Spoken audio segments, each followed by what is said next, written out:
அதிகாலை தமிழர்களுக்கு வணக்கம். இப்ப நம்ம திரைவிமர்சனத்துல பார்க்க போற படம் வந்து பிரேக்ஃபாஸ்ட்.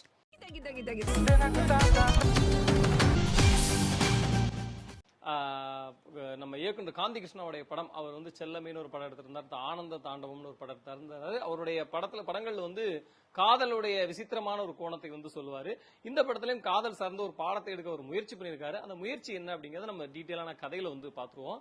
ஒரு இன்ஸ்டா கால இளம் ஜோடி இன்ஸ்டன்டா ஒரு லவ் பண்றாங்க ரெண்டு பேரும். அவங்க ரெண்டு பேரும் லவ் பண்ண வேகத்திலே ரெண்டு பேரும் செக்ஸ் வச்சுக்கிறாங்க. அதே வேகத்துல ரெண்டு பேரும் கல்யாணம் பண்ணிக்கிறாங்க. அதே வேகத்துல ரெண்டு பேரும் டிவோர்ஸ் பண்றதுக்கும் கோர்ட்ல போய் நிக்கிறாங்க. அப்ப அவங்களை விசாரிக்கிற நீதிபதி வந்து என்ன பண்றாங்க, வினோதினி அவங்க என்ன பண்றாங்க, ரெண்டு பேருடைய கேஸ் ஸ்டடியை பார்த்துட்டு நீங்க வந்து நேரடியா ஒரு கவுன்சிலிங்க்கு போங்க அப்படின்னு சொல்லி கஸ்தூரிட்டு அனுப்பி வைக்கிறாங்க. கஸ்தூரி தான் அந்த கவுன்சிலிங் கொடுக்குவாங்க. அப்ப கஸ்தூரி என்ன சொல்றாங்கன்னா, நான் வந்து கவுன்சிலிங் மட்டும் கொடுக்கல, நான் ஒரு சென்சார் போல ஒரு முக்கியமான ஆளா இருக்கேன். அந்த வகையில ஒரு படம் பார்த்தேன், அந்த படத்தோட கதையை நான் உங்களுக்கு சொல்றேன் அப்படின்னு சொல்லிட்டு ஒரு கதை சொல்றாங்க. அந்த படத்துல வர கதை தான் படத்துடைய முக்கியமான கதையா இருக்கு. ராணவ் வந்து அதுல ஹீரோவா இருக்காரு. ஒரு சாதாரண ஒரு துப்புரவு தொழில தூய்மை பணி ஒண்ணு பண்ணிட்டு இருக்காரு. ஆனா அவருக்குள்ள ஒரு பெரிய ஒரு பயங்கரமான டேலண்ட் எல்லாம் உண்டு. ஹீரோயின் வந்து ரோஸ்மின், அவங்க அறிமுக நடிகை.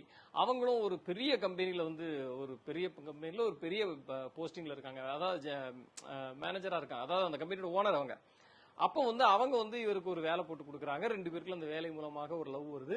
லவ் வந்து அத மாதிரியே அவங்களுக்குள்ள ஒரு காதல் மோதல் வந்து முட்டல் முறிவு பிரிவு எல்லாம் வந்து கடைசியில அவங்க என்ன பாடம் உங்களுக்கு கிடைச்சது, கஸ்தூரி வந்து அந்த ஜோடிக்கு இந்த காதல் ஜோடி மூலமா அந்த படம் மூலமா என்ன பாடத்தை சொன்னாங்க அப்படின்னு இந்த படத்துடைய கதை.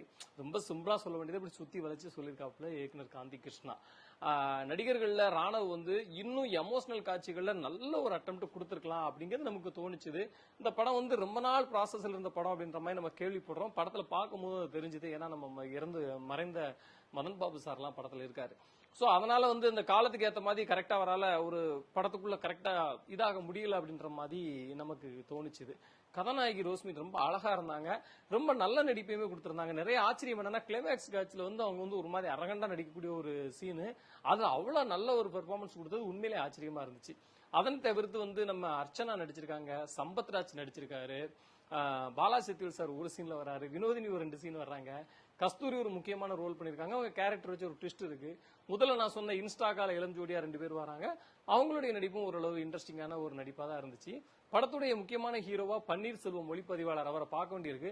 அவருடைய அந்த சினிமாட்டோகிராஃபி வந்து ரொம்ப சூப்பரா இருந்துச்சு. ஃபாரின்ல போய் ஒரு ஹனிமூன் சாங் வந்து மேக்கிங் பண்ணிருக்காங்க. அவ்வளவு அருமையா இருந்துச்சு அது பார்க்க. அதுல வைரமுத்தோட வரிகளும் அவ்வளவு சூப்பரா இருந்துச்சு. படத்துல இல்லாத உணர்வை அதிகமா கொண்டு வரதுக்கு முயற்சி பண்ணிருக்காரு ஜிவி பிரகாஷ். பாடல்களும் சரி, பின்னணி இசையும் சரி, முன்னமே சொன்ன மாதிரி காட்சிகள் இல்லாத அழுத்தத்தை வந்து அந்த இசையும் பாடல் வந்து கொடுத்துக்கிட்டே இருக்கு. அது ஒரு நல்ல ஃபேக்டரா படத்துக்கு வந்து ஒர்க் அவுட் ஆயிருக்கு.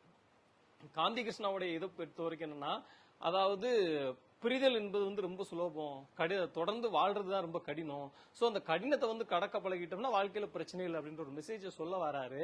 ஆனா அது சொல்ல எடுத்துக்கிட்ட அந்த முறை இருக்கு இல்லையா, அது வந்து நிறைய இடத்துல நம்ம கொஞ்சம் அவசரமாவும் இருந்துச்சு. அப்புறம் அந்த திரைக்கதையில வந்து பயங்கர குழப்பம், அங்க எங்கன்னு சுத்தி சுத்தி சுத்தி வந்து என்னவோ ஒண்ணு எதுவுமே கனெக்ட் ஆகாத மாதிரி இருந்துச்சு. அந்த படத்துக்குள்ள அவங்களுக்குள்ள ஒரு ஃபீல் பண்ணிக்கிறாங்க, அவங்க ஃபீல் பண்றதை நம்ம ஃபீல் பண்ணணும்ல, அந்த இடத்த சரியா வந்து டைரக்டர் டீல் பண்ணல அப்படிங்கிறது நம்மளுக்கு வந்து புரிஞ்சுக்க முடிஞ்சுது. இன்னும் கொஞ்சம் ரைட்டிங் லெவல்ல அந்த படம் ஒரு அடுத்த ஸ்டேஜ் போயிருந்துச்சுன்னா ஓரளவு நமக்கு ஒரு தரமான படமா அமைஞ்சிருக்கும். அன்பார்ச்சுனேட்லி இது கிடைக்கல. அதனால வந்து பிரேக்ஃபாஸ்ட் வந்து நம்ம வயிறு ஃபுல்லா சாப்பிட முடியல. நன்றி, வணக்கம்.